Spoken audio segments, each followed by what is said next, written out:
السلام علیکم دوستو، اسلامک فیکٹس بھی دیکھے سی پر آپ کا خیر مقدم ہے۔ یہاں آپ کو سننے کو ملیں گے بیسٹ بیان، علمی ڈیبیٹس اور اسلامک فیکٹ کویز کے ساتھ میں نعت اور منقبت، قرآن ٹرانسلیشن ایکسپلینیشن کے ساتھ میں اور مسلم جگت سے جڑی ہوئی کچھ خبریں۔ تو ہمارے چینل کو سبسکرائب کریں، ویڈیو کو لائک کریں اور بیل آئیکن کو کلک کرنا نہ بھولیں۔ آئیے دوستو شروع کرتے ہیں اس ویڈیو کو۔ میں ایک حدیث کے تعلق سے گفتگو کرنا چاہوں گا، اور ایک سوال اصل میں 2-3 دن پہلے آیا تھا، اور یہ حدیث اکثر اسلاموفوبز کوٹ کرتے ہیں، اور اس کی وجہ یہ ہے کہ کہیں بھی اگر ایسا واقعہ ہو کہ مثلاً شان رسالت میں گستاخی ہو اور کوئی مسلمان جوش میں آ کر اس گستاخ کے اوپر حملہ کر دے اور اس کو قتل کر دے،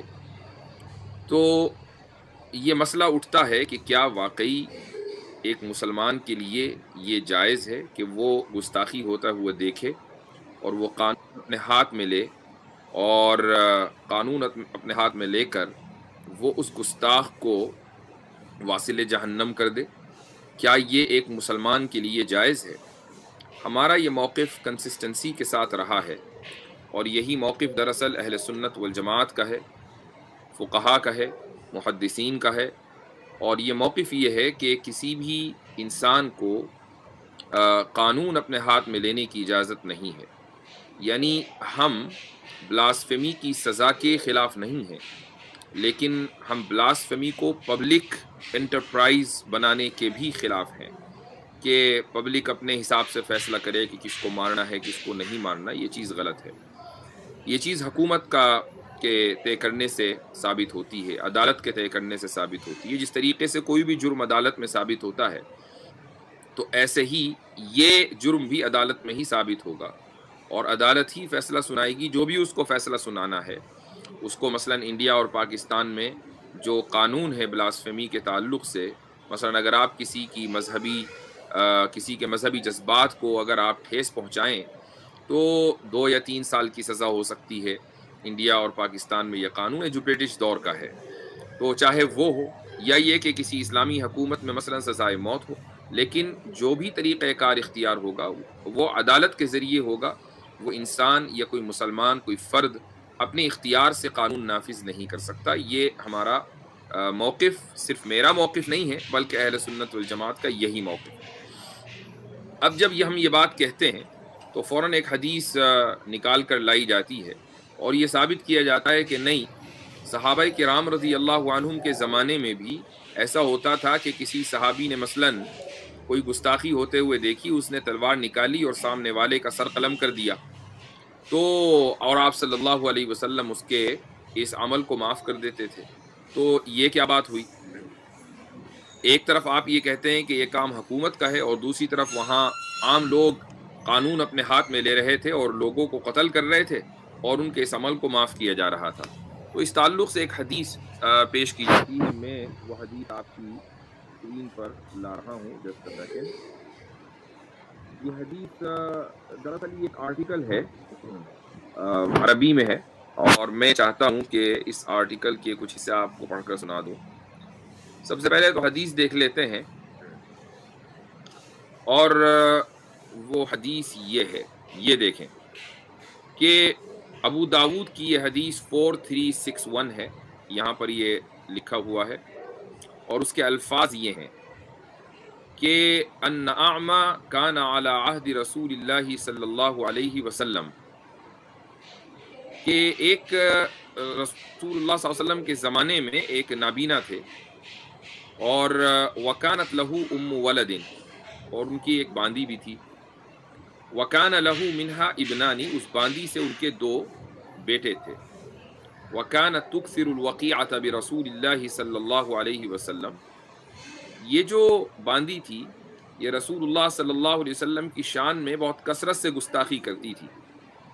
وتسبہ، گالیاں دیتی تھی، فیسجرها، جو صحابی تھے وہ اس کو روکتے تھے، فلا تنزجر، وہ رکتی نہیں تھی، وینہاها، وہ اس کو منع کرتے تھے، فلا تنتہی، وہ باز نہیں آتی تھی، فلما كان ذات لیلۃ ذکرت النبی صلی اللہ علیہ وسلم فوقعت فیہ، تو وہ ایک دن اس نے رسول اکرم صلی اللہ علیہ وسلم کا ذکر کیا اور گستاخی کی۔ اب وہ صحابی یہ کہہ رہے ہیں کہ فلم اصبر ان قمت الى المغول فوضعته في بطنها، تو مجھ سے رہا نہ گیا، قریب میں پڑا ہوا ایک کدال انہوں نے لیا اور وہ اس کے پیٹ پہ رکھ دیا، فاتکأت علیہ، اور اپنا سارا زور اس کے اوپر ڈال دیا، فقتلتها، اور صحابی یہ کہتے ہیں کہ میں نے اس کو مار دیا۔ تو صبح جب ہوئی تو وہ ظاہر ہے کہ وہ مر چکی تھی اس سے پہلے۔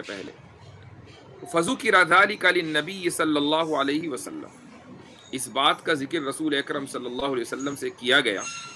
کہ بھئی ایک عورت کا قتل ہو گیا ہے رات میں۔ فجمع الناس، آپ علیہ الصلوۃ والسلام نے لوگوں کو جمع کیا۔ وقال انشد اللہ رجلا لی علیہ حق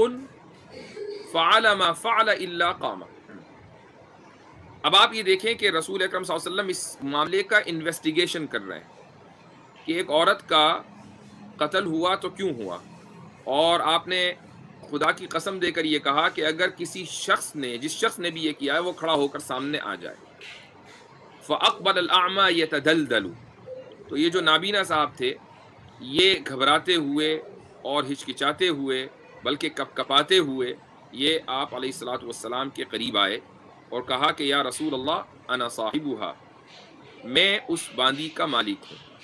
کانت ام ولدی، وہ میری باندی تھی، وکانت بی لطیفتن رفیقتن، اور ایسا نہیں ہے کہ وہ میرے ساتھ کوئی بدتمیزی کرتی تھی، میرے ساتھ وہ حسن سلوک کرتی تھی، اچھی رفیقہ تھی۔ ولی منہا ابنانی مثل اللؤلؤتین، اور میرے اس سے دو بیٹے بھی ہیں جو موتیوں کی طرح ہیں، لیکن وہ آپ علیہ الصلوۃ والسلام کی بہت زیادہ گستاخی کرتی تھی، آپ کو گالیاں دیتی تھی، میں منع کرتا تھا، نہیں رکتی تھی، تو رات میں نے یہ عمل کیا اور اس کو میں نے مار دیا۔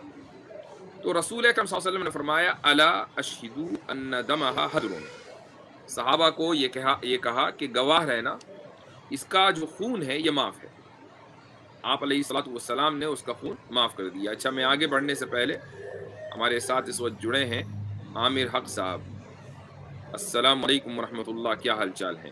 وعلیکم السلام ورحمۃ اللہ وبرکاتہ، اللہ کا شکر حضرت، آپ سنائیں، سب خیریت، سب ٹھیک؟ الحمدللہ الحمدللہ۔ اچھا، اس حدیث کے تعلق سے سب سے پہلے اگر کوئی صاحب یہ کہیں کہ نہیں جی حدیث ضعیف ہے، ثابت نہیں ہے، فلاں ٹھیکا، ان سب کی کوئی ضرورت نہیں ہے۔ حدیث کی تصحیح کی گئی ہے، بلکہ مثلاً آپ یہاں پر دیکھ لیں، وقال عنہ الالبانی اسنادہ صحیح، البانی یہ کہہ رہے ہیں کہ اس کی سند صحیح ہے، اور اس کے علاوہ صرف ایک ہی کتاب میں نہیں ہے بلکہ بہت سی کتابوں میں یہ حدیث آئی ہے، ابو داود میں آئی ہے، دارقطنی میں آئی ہے، نسائی میں آئی ہے، نسائی کی 2 کتابیں ہیں، مجتبہ اور السنن کبریٰ، دونوں میں آئی ہے، کتاب الدیات میں ابن ابی عاصم نے اس کو روایت کیا، طبرانی نے معجم کبیر میں، حاکم نے مستدرک میں، بہقی نے سنن کبریٰ میں، وغیرہ وغیرہ وغیرہ۔ یہاں جو سب سے بڑا سوال ہے وہ یہ ہے کہ بھئی ایک شخص نے قانون اپنے ہاتھ میں لیا ہے اور اس نے ایک عورت کو مار دیا، اور یہ بھی ایک پر سوال ہوتا ہے جو اس حدیث کے اندر وہ الفاظ نہیں ہیں، وہ الفاظ یہ ہے کہ وہ جو بچہ تھا وہ خون میں لت پت گر گیا۔ اس سے کچھ لوگ یہ سمجھتے ہیں کہ وہ عورت جس کو قتل کیا گیا وہ پریگننٹ تھی، اور جب اس کو اس طرح قتل کیا گیا تو جو اس کے پیٹ میں بچہ پل رہا تھا وہ باہر آ گیا خون میں لت پت ہو کر۔ تو اس کا جواب میں یہ دے دوں آپ کو کہ وہ پریگننٹ نہیں تھی، ہاں بچہ وہ اپنے گود میں ضرور لیے ہوئی ہوگی یا اس کے آس پاس کہیں ہوگا، تو جب خون پھیلا تو بچہ جو ہے وہ خون میں لت پت ہو گیا، لیکن وہ پریگننٹ نہیں تھی، اس لیے کہ حدیث میں طفل کا لفظ ہے، جنین کا لفظ نہیں ہے۔ جنین اس بچے کو کہتے ہیں جو ماں کے پیٹ میں پل رہا ہو، اور طفل اس بچے کو کہتے ہیں جس کی پیدائش ہو چکی ہو۔ تو اب یہ تو وہ اعتراض ہوا، لیکن جو اصل بات ہے وہ یہ ہے، دیکھیں یہ جو اعتراض کیا جاتا ہے کہ ایک صحابی نے، ایک شخص نے، ایک عام آدمی نے قانون اپنے ہاتھ میں لیا، تو اس کا جواب کیا ہے؟ اس کا جواب شیخ الاسلام ابن تیمیہ رحمہ اللہ دیتے ہیں۔ وہ یہ کہتے ہیں، سب سے پہلے خود اعتراض بھی کرتے ہیں کہ یبقى ان يقال الحدود لا يقيمها الا الامام او نائبه، کہ یہ اعتراض ابھی بھی باقی رہ گیا کہ حدود یا تو امام المسلمین یعنی حکومت قائم کرتی ہے اور یا پھر حکومت کا کوئی نائب ہو، مثلا قاضی ہو، عدالت ہو، جس کو حکومت نے اپوائنٹ کیا ہو، وہ لوگ قائم کرتے ہیں حدود یعنی سزائیں. جبکہ یہ صاحب جو تھے جنہوں نے اپنی باندی کو قتل کیا، ان کو حکومت نے اپوائنٹ نہیں کیا تھا. پھر آگے وہ خود ہی جواب دیتے ہیں ابن تیمیہ رحمہ اللہ، اور کئی جواب دیتے ہیں. ان میں جو سب سے پہلا جواب ہے وہی سب سے زبردست ہے. وہ یہ کہتے ہیں کہ یہ جو معاملہ ہے یہ عام آدمی کا معاملہ ہے ہی نہیں. اس شخص نے، ان صحابی نے اپنی باندی کو قتل کیا تھا، اور قاعدہ یہ ہے کہ ان سید لہ ان یقیم الحد علی عبدہ، کہ آقا کو اپنے غلام یا اپنی باندی پر حدود قائم کرنے کا، یعنی ان کو سزا دینے کا حق ہے. اور اس کی دلیل بھی رسول اللہ صلی اللہ علیہ وسلم کا قول ہے کہ اقیم الحدود علی ما ملکت ایمانکم، کہ تم اپنی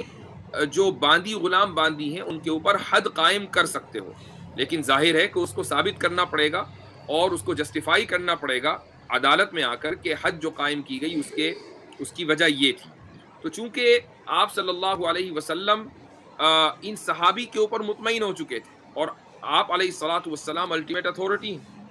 وہ جس کے اوپر اطمینان کا اظہار کر دیں وہ شخص قابل اطمینان ہے، اور جس کے اوپر اطمینان کا اظہار نہ کریں وہ شخص قابل اطمینان نہیں ہے. اس کی وجہ یہ کہ ہم آپ علیہ الصلاۃ والسلام کے اوپر ایمان لائے ہیں، وہ اللہ کے رسول ہے، صرف ہیڈ آف دا اسٹیٹ نہیں ہے.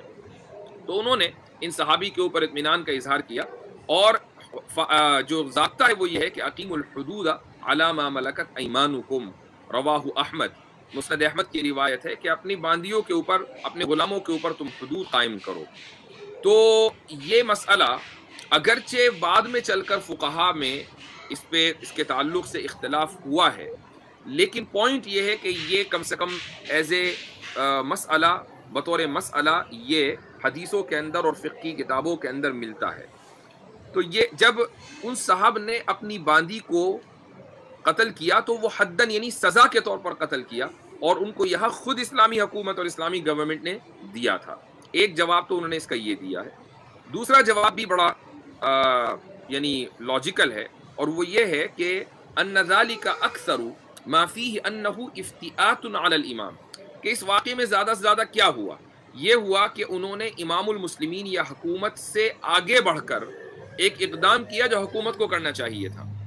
قانون کی خلاف ورزی ضرور ہے، لیکن جس طریقے سے ہر ریاست کے حاکم کو یہ اختیار ہوتا ہے کہ وہ مجرم کو معاف کر دے یا مجرم کو سزا دے. آج بھی آپ یہ دیکھیں کہ سپریم کورٹ سے اگرچہ سزا ہو جاتی ہے، اور سزا بھی چھوٹی موٹی نہیں، سزائے موت، اس کے باوجود بھی صدر جمہوریہ کے یہاں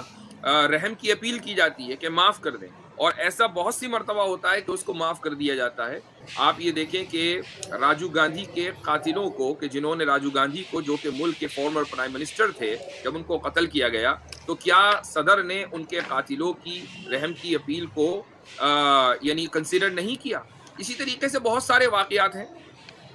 تو یہ ہر ملک کا قانون ہے، انڈیا کا ہے، پاکستان کا ہے، امریکہ کا ہے، جہاں جہاں بھی سیکولر نیشن ہے، ہیڈ آف دا اسٹیٹ کو یہ رائٹ ہوتا ہے کہ وہ مجرم کو معاف کر دے. والامام له ان يعفو عمن اقام حدا واجبا دونه، امام کو یہ اختیار ہے کہ اگر کسی شخص نے حکومت کا وہ کام کر دیا جو ultimately at the end of the day حکومت کو کرنا ہی تھا، تو پھر امام کو یہ اختیار ہے کہ اس شخص کو چاہے تو معاف کرے اور چاہے وہ سزا دے. یہاں رسول اللہ صلی اللہ علیہ وسلم نے اپنے اس اختیار کا بحیثیت ہیڈ آف دا اسٹیٹ استعمال کیا ہے. تو یہ اس حدیث کا جواب ہے. حضرت جس مدعے پر آپ نے بات کی یقیناً اس کے اوپر تو ویڈیو ضرور بنیں گی جی، اور خاص طور پر جس الحمدللہ اعتماد کے ساتھ آپ نے کہا کہ کچھ تساہلانہ رویہ اختیار کرتے ہوئے کہہ دیتے ہیں کہ حدیث کوئی ضرورت نہیں ہے اس کو ضعیف کہنے کی، ہم اس کے اوپر بات کر سکتے ہیں. تو اس سے ظاہری بات ہے کہ کئی ایسے لوگوں کو بڑا موقع ملے گا جو عام طور پر یہ تاثر پیش کرتے ہیں کہ دیکھیں جی قانون کو اپنے ہاتھ میں اس بندے نے لے لیا اور اللہ کے رسول نے تصدیق تو یہ، لہذا قانون کو اپنے ہاتھ میں لے لیا گیا. اور یہ حالانکہ جتنی ڈیٹیل سے آپ نے ایکسپلین کیا ہے کہ اس کا لیگل پروسیجر کیا ہے، کیا طریقہ کار تھا، اللہ کے رسول نے اپنا کیا کردار ادا کیا، اسٹیٹ جو اسلامک اسٹیٹ ہے وہ کس لیول پر اپنے اس ٹائم کے اندر ایک آقا کو ملکہ یمین کے اوپر کیا اختیارات یا کیا جو ہے وہ ان کے رائٹس ہوتے تھے یا ان کا اتھارٹی ہوتی تھی، یہ ماشاءاللہ ساری چیزیں آپ نے رکھ دی. تو اللہ آپ کو جزائے خیر دے. ماشاءاللہ اس پر یہ چیز کلیئر ہو گئی.